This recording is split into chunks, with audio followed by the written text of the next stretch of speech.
नमस्कार. विमर्शित विशालमध्ये मी ॲडव्होकेट विशाल मोहिते आपल्या सर्वांचं स्वागत करतो.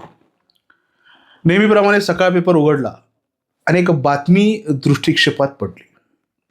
बातमी आहे सकाळ पेपरमधलीच, सकाळ सरकारनामा या सदरामधली, की प्रदीर्घ काळानंतर नेते आज काँग्रेस भवनात.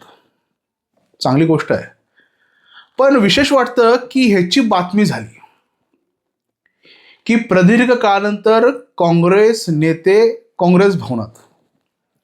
ॲक्च्युली बातमीसारखा विषय नाही आहे, परंतु बातमी होते याचाच अर्थ असा आहे की काँग्रेस श्रेष्ठींचं किंवा काँग्रेस नेत्यांचं काँग्रेस भवनाकडे लक्ष आहे की नाही.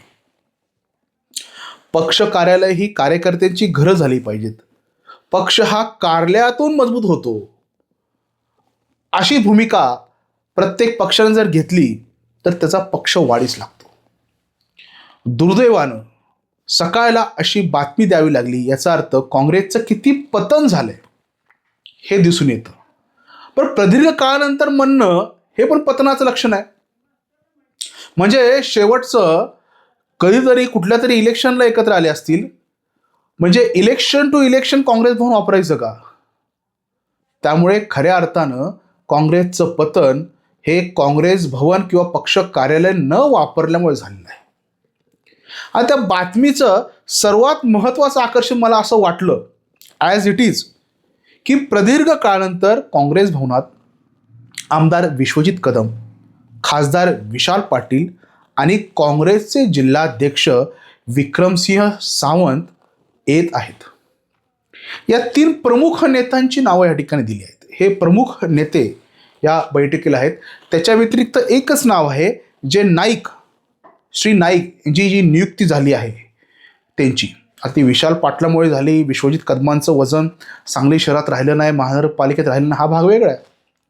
पण विशेष म्हणजे तीन नावं वाचण्यामागचं कारण हे आहे की तिघही नावं किंवा तीनही नावं ही घराणेशाहीशी निगडीत आहेत. विशाल पाटलांचा मागच्या वेळी उल्लेख केला मी की काँग्रेसनं तिकीट नाकारलेला, महाविकास आघाडीने तिकीट नाकारलेला, काँग्रेसच्या नाकावरती महाविकास आघाडीच्या नाकावर टिचून उभं राहणारा उमेदवार हा काँग्रेस भवनात जाऊन तो स्वतःचा प्रचार करेल अपक्ष म्हणून की काँग्रेसचा प्रचार करेल, हे सगळं एक संशोधनाचा भाग आहे. पण विशाल पाटलांचं एक नाव आहे जे काँग्रेसचे आहेत की नाहीत माहीत नाही. दुसरी दोन नावं फार इंटरेस्टिंग आहेत, माननीय आमदार विश्वजित कदम आणि विक्रमसिंह सावंत. हे दोघंही भाऊ आहेत, मावस भाऊ आहेत.